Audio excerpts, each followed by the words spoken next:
நண்பர்கள் அனைவருக்கும் வணக்கம். இன்னைக்கு நம்ம அந்த வீடியோல கோயம்புத்தூர் மண்டலத்தில் இருக்கக்கூடிய டாப் 10 இன்ஜினியரிங் காலேஜஸ் என்னென்ன, அந்த காலேஜஸ் உடைய சராசரி கட் ஆஃப் மார்க் எவ்வளவு இருக்கு போன்ற விஷயங்கள் பத்தி தெளிவா இப்ப நம்ம பார்க்க போறோம். வீடியோக்குள்ள போறதுக்கு முன்னாடி இதுவரைக்கும் நீங்க நம்ம சேனலை சப்ஸ்கிரைப் பண்ணலைன்னா உடனே சப்ஸ்கிரைப் பண்ணிருங்க. அப்படியே பக்கத்தில் இருக்கக்கூடிய பெல் பட்டனையும் கிளிக் பண்ணிருங்க. அப்பதான் நாங்க போடக்கூடிய அனைத்து பயனுள்ள தகவல்களும் உங்களை கரெக்ட் டைம்க்கு ரீச் ஆகும். இப்போ வாங்க வீடியோக்குள்ள போலாம். +2 மாணவர்கள் அவங்களுடைய பொது தேர்வை கம்ப்ளீட் பண்ணிருப்பாங்க. அடுத்து என்ன பண்ணலாம் அப்படிங்கிற கேள்வி +2 முடிச்ச மாணவர்களுக்கும் சரி அவங்களுடைய பெற்றோர்களுக்கும் சரி ஆர்வமா எழுந்திருக்கும். அந்த வகையில இன்ஜினியரிங் போகணும்னு நினைக்கிறவங்க எந்த காலேஜஸ் சூஸ் பண்றது, அந்த காலேஜ்ல சேர்றதுக்கு எவ்வளவு கட் ஆஃப் மார்க் இருக்கணும், இந்த மாதிரியான பல கேள்விகள் அவங்களுக்குள்ள எழுந்திருக்கும். அதுக்காக அவங்களுக்கு உதவும் பொருட்டு நம்ம இன்னைக்கு என்னென்ன டாப் காலேஜஸ் கோவை மண்டலத்துல இருக்கு, அந்த காலேஜ்ல சேர்றதுக்கு எவ்வளவு கட் ஆஃப் மார்க் தேவை போன்ற விவரங்கள் பத்தி இப்ப நம்ம தெளிவா பார்க்க போறோம். தமிழகத்தை பொறுத்த வரைக்கும் பொறியியல் படிப்புகளுக்கான ஆர்வம் பாத்தீங்கன்னா தொடர்ந்து அதிகரிச்சுக்கிட்டே தான் போயிட்டு இருக்கு. இதுக்கு காரணம் பாத்தீங்கன்னா ஒவ்வொரு வருஷமும் வளர்ந்து வரக்கூடிய புது புது டெக்னாலஜி அண்ட் உயர் சம்பள தொகுப்பு, அதிக வேலை வாய்ப்பு உள்ளிட்ட பல காரணங்களின் காரணமாக இந்த இன்ஜினியரிங்ல போய் சேரணும் அப்படிங்கிற ஆர்வமானது அதிகரிச்சுக்கிட்டே தான் வந்துட்டு இருக்கு. தமிழகத்தை பொறுத்த வரைக்கும் அண்ணா யூனிவர்சிட்டிக்கு கீழே 400க்கும் மேற்பட்ட பொறியியல் காலேஜஸ் இருக்கு. இந்த காலேஜ்ல போய் சேரணும் அப்படின்னா கவுன்சிலிங் முறையில +2ல எடுத்த மார்க்குடைய அடிப்படையில தான் அந்த காலேஜை நம்மளால சூஸ் பண்ண முடியும். என்னதான் 400க்கும் மேல காலேஜஸ் இருந்தாலுமே ஒரு நல்ல காலேஜ்ல போய் படிக்கிறப்பதான் அதிக அந்த சேலரி பேக்கேஜ் இருக்கக்கூடிய ஒரு நல்ல கம்பெனில செலக்ட் ஆயிட்டு நம்ம வேலைக்கு போகக்கூடிய ஒரு சூழல் உருவாக கூடும்னு சொல்லிட்டு நிபுணர்கள் சொல்றாங்க. சோ மாணவர்கள் முக்கியமா ஒரு பெஸ்ட் காலேஜை சூஸ் பண்றது ரொம்பவே முக்கியமான ஒரு விஷயம். பொறியியல் கல்லூரியை பொறுத்த வரைக்கும் பாத்தீங்கன்னா சென்னை மற்றும் கோவை மண்டலத்துல இருக்கக்கூடிய காலேஜ்ல சேர்றதுக்கு தான் மாணவர்கள் ரொம்பவே ஆர்வம் செலுத்துறதாக கருத்து கணிப்புகள் தெரிவிக்கின்றன. சோ எந்த காலேஜ்ல சேர்ந்தாலுமே மாணவர்கள் அவங்களுடைய பெற்றோர்களோட போயிட்டு நம்ம சேரணும்னு நினைக்கக்கூடிய காலேஜஸ் உடைய கல்வி தரம் எப்படி இருக்கு, அங்க வேலை வாய்ப்பு கேம்பஸ் இன்டர்வியூ எந்த அளவுக்கு அங்க இருக்கு, எந்த அளவு பேக்கேஜ்ல மாணவர்கள் கடந்த ஆண்டு செலக்ட் ஆகி போயிருக்காங்க, அண்ட் காலேஜ்ல என்னென்ன உட்கட்ட அமைப்புகள் இருக்கு, இது எல்லாத்தையும் ஒரு தடவை விசாரிச்சு பார்த்துட்டு அதுக்கப்புறம் சேர்றதுதான் ஒரு நல்ல முடிவா கருதப்படுது. அந்த வகையில மாணவர்கள் கண்டிப்பா நேர்ல போய் பார்க்க வேண்டிய கோயம்புத்தூர் மண்டலத்துல இருக்கக்கூடிய டாப் இன்ஜினியரிங் காலேஜஸ் லிஸ்ட் கல்வி ஆலோசகர்கள் சிலர் வெளியிட்டிருக்காங்க.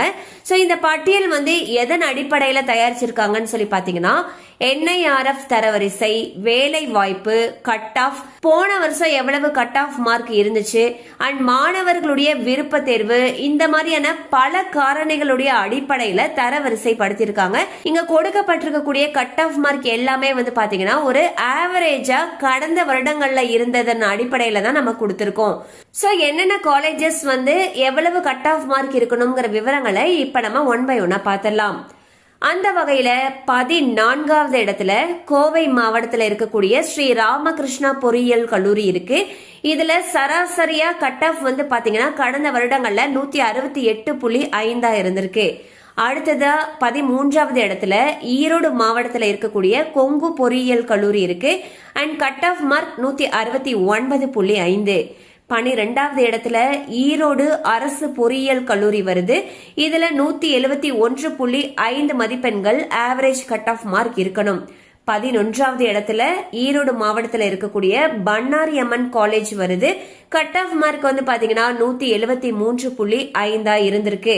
அடுத்ததாக 10வது இடத்துல கோவை மாவட்டத்தில் இருக்கக்கூடிய கற்பகம் பொறியியல் கல்லூரி வருது. இதுல சராசரி கட் ஆஃப் 176.5. 9வது இடத்துல கோவை மாவட்டத்தில் இருக்கக்கூடிய KPR பொறியியல் கல்லூரி வருது. இதுல சராசரி கட் ஆஃப் 178 இருக்கு. 8வது இடத்துல சேலம் அரசு பொறியியல் கல்லூரி அண்ட் கட் ஆஃப் மார்க் 178.5. 7வது இடத்துல கோவை மாவட்டத்தில் இருக்கக்கூடிய ஸ்ரீ ஈஸ்வர் பொறியியல் கல்லூரி வருது. இங்க சராசரி கட் ஆஃப் 179.5 இருக்கு. 6வது இடத்துல கோவை மாவட்டத்தில் இருக்கக்கூடிய ஸ்ரீ கிருஷ்ணா பொறியியல் கல்லூரி அண்ட் சராசரி கட் ஆஃப் வந்து பாத்தீங்கன்னா 181.5 இருக்கு. அடுத்து 5வது இடத்துல கோவை மாவட்டத்தில் இருக்கக்கூடிய குமரகுரு தொழில்நுட்ப கல்லூரி வருது. இதுல சராசரி கட் ஆஃப் வந்து 182.5 இருக்கு. 4வது இடத்துல கோவை அரசு பொறியியல் கல்லூரி வருது. 183.5 மார்க் வந்து கட் ஆஃப் மார்க் இருக்கணும்னு சொல்லப்படுது. 3வது இடத்துல கோவை மாவட்டத்தில் இருக்கக்கூடிய PSG தொழில்நுட்ப கல்லூரி ஹைடெக் வருது. இதுல 188.5 மார்க் வந்து கட் ஆஃப் மார்க் இருக்கணும்னு சொல்றாங்க. 2வது இடத்துல கோவை மாவட்டத்தில் இருக்கக்கூடிய Kovai institute of technology college வருது. இதுல 189.5 மதிப்பெண்கள் கட் ஆஃப் மார்க்கா இருக்கணும். 1வது இடத்துல கோவை மாவட்டத்தில் இருக்கக்கூடிய PSG தொழில்நுட்ப கல்லூரி வருது அண்ட் கட் ஆஃப் 191.5 இருக்கணும்னு சொல்லப்படுது. ஸோ இன்னைக்கு நம்ம இந்த வீடியோல கோயம்புத்தூர் மண்டலத்தில் இருக்கக்கூடிய டாப் இன்ஜினியரிங் காலேஜஸ் என்னென்ன, அதுல ஆவரேஜ் கட் ஆஃப் மார்க் எவ்வளவு இருக்கணும் அப்படிங்கிற விஷயங்கள் பத்தி பார்த்தோம். ஸோ முன்னாடியே சொன்ன மாதிரி இந்த தரவரிசை படுத்துதல் வந்து எதன் அடிப்படையில வந்து பாத்தீங்கன்னா கடந்த ஆண்டு மாணவர்கள் சூஸ் பண்ணது, அந்த காலேஜ்ல கேம்பஸ் இன்டர்வியூ எப்படி இருக்கு அண்ட் வந்து எந்த அளவுக்கு இன்ஃப்ராஸ்ட்ரக்சர் இருக்கு போன்ற பல காரணிகள் அடிப்படையில கல்வி ஆலோசகர்கள் வெளியிட்டிருக்காங்க. இன்னைக்கு பார்த்தது கோவை மண்டலத்தில் இருக்கக்கூடிய காலேஜஸ் மட்டும்தான். அடுத்தடுத்த வீடியோஸ்ல மற்ற மாவட்டங்கள்ல இருக்கக்கூடிய பெஸ்ட் காலேஜஸ் என்னங்கறத பத்தி தெளிவா பாத்திரலாம். கண்டிப்பா அந்த அப்டேட்ஸ் உங்களுக்கு பயனுள்ளதா இருந்திருக்கும் நம்புறோம். மேலும் இது போல அப்டேட்ஸ் உங்களை உடனே ரீச் ஆகணும்னு நினைச்சீங்கன்னா நம்ம சேனலோடு தொடர்ந்து இணைந்திருங்கள். தேங்க்யூ ஃபார் வாட்சிங்.